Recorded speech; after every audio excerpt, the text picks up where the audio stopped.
مساء الخير على كل متابعيني. ايوه، زي ما احنا شايفين مع بعض كده القمر ده، زي ما اتفقنا هنعمل مع بعض البلوبيف باقل مكونات، وطبعا حاجات كلها عندنا في البيت طعمها تحفة جدا. انا معايا هنا نص كيلو لحم مفروم، تقدري تعمليه بربع كيلو. معايا ليا ضاني، معايا كوبايه صيني، وبهارات اللحمه او السبع بهارات، وبصله مفرومه، ومعلقتين جيلاتين. بس كده. اول حاجه هعملها، هحط طاسه على النار تسخن جدا، وهنزل عليها بالليه الضاني او دوش بقري، مفيش مشاكل، اللي هي الدهون البقري. هسيحها هنا شويه عشان انا عايزه دهون البلوبيف تكون دهون صحيه ومنها فيها.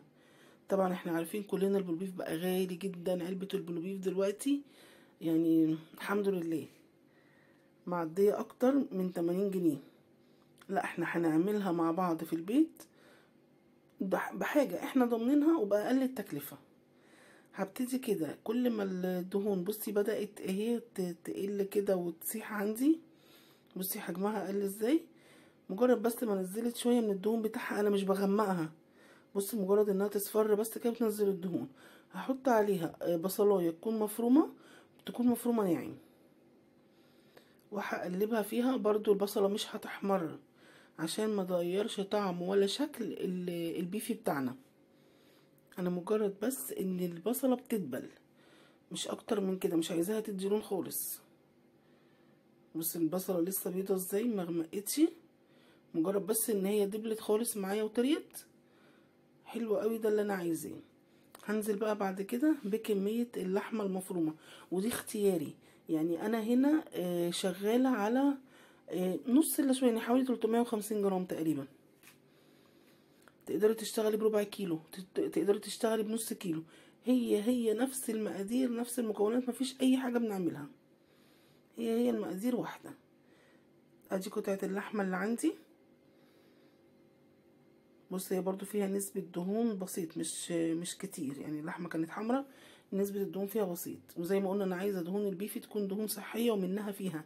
طبعا احنا بنجيب العلب ما نعرفش الدهون اللي فيها دي ايه، لكن احنا هنا بنعمل حاجة منها توفير، ومنها في نفس الوقت بدي ولادي طعم حلو وهم حابينه وعارفينه. وادي البهارات بتاعتي. البيفي ما بيحتاجش بهارات خالص غير الكوبيبة الصيني والسبع بهارات ورشة ملح ورشة فلفل اسود صغيرين والملح. يعني انا هنا مش هحط على اللحمة غير رشة فلفل اسود، كوبيبة صيني، وبهارات اللحمة او السبع بهارات بس. مجرد بصي ما بقلبها كده كأني بعصجها بالظبط. بصي الدهون اللي انا كنت سلياها فيها لسه الدهون فيها، انا محتاجة الدهون دي جدا. خلاص كده نشفت، ما فيهاش اي ميه، ما فيهاش اي حاجه. هبتدي احطها في الكبه بتاعتي. ادي حطيت الكبه بتاعتي وهنزل عليها، وحطيت الجيلاتين. انا معلقتين الجيلاتين اللي عندي دوبتهم بمعلقتين ميه. تمام. هشغل عليهم الكبه بتاعتي، ودول نقطتين لون احمر صحي. بتجيبيه برضو من عند اي مستلزمات حلواني او اي عطار، قول عايزه لون احمر صحي. بص انا هنا كنت حاطه 3 الوان للامانه، 3 نقط. انتي حطي نقطتين 2 بس، اللون غمقي معايا سنه، حطي نقطتين 2 بس. وهتجيبي قوالب صغيره، لو عندك علب صغيره مربعه او مدوره. انا ما عنديش، فعندي واحده كبيره.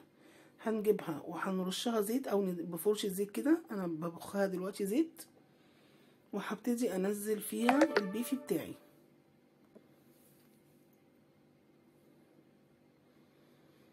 عشان لما اجي اطلعه يطلع معايا بكل سهوله، سهله جدا. مجرد ان انا بس احط البيفي في العلبه وهسويه، وهدخله التلاجة ليلة كاملة، يعني من بالليل لحد الصبح يخش معايا التلاجة، هيطلع متماسك وطعمه تحفة. عملتيه في بيتك في اقل من 10 دقايق، حاجة انتي ضمناها تاكليها وتاكليها لولادك. وطبعا فرق السعر انا مش هقول عليه، فرق السعر كبير جدا. وطبعا اختيار اللحمة ده يكون اختيارك انتي، سواء عايزاها لحمة مجمدة عايزاها لحمة بلدي، دي حاجتك انتي واختيارك انتي، زي ما انتي حابة وعلى قد ظروفك وعلى قد امكانياتك انتي هتجيبي اللحمة، مفيش اي مشاكل. بس فعلا والله حلوة جدا وموفرة جدا جدا جدا. بصي شكلها بيفي خالص، يعني مين يصدق ان دي لحمة مفرومة؟ استحالة.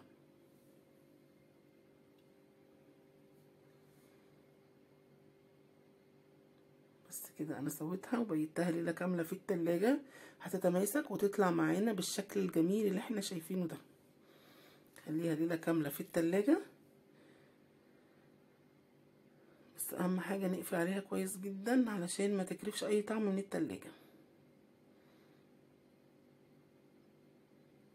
بصي ماسكة ازاي ومتجامدة، بحيث ان تتقلب معايا بكل سهولة. بصي ادتني كمية قد ايه، بسم الله ما شاء الله. هبتدي انا بقى اقسمها حسب احتياجاتي، يعني انا اقطعها صوابع، وطبعا الصبع بسم الله ما شاء الله متماسك جدا وكبير، يعني الصبع يكفي ان هو يتعمل وجبة. يعني انا اخده كده اقطعه في الطاسة مع 3 بيضات، حلو جدا. تعالوا نشوف هنعمله ازاي وهيبقى الشكل والطعم ايه. انا حطيت هنا طاسة على النار فيها معلقتين سمنة بلدي. هنعمل مع بعض احلى طاسة بيفي بالبيض. طبعا ما فيش اي حاجة اسعار تقارن يعني. بصي مكعبات البيفي متكسرة ازاي، يعني انا قطعتها ازاي، بس انا مستخدمة هنا كمية كبيرة لان انا ولادي بسم الله ما شاء الله بيحبوا البيفي جدا.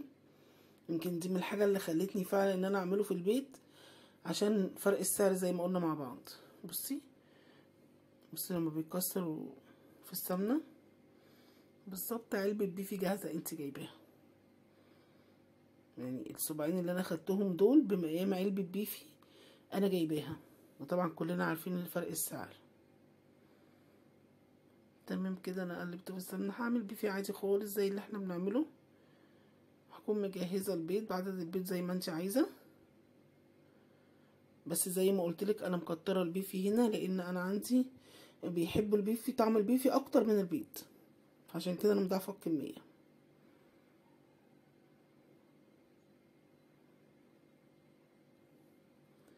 بيضي بصي انا عملت طبق بيفي بالبيض بسم الله ما شاء الله، بسم الله ما شاء الله، كبير ازاي.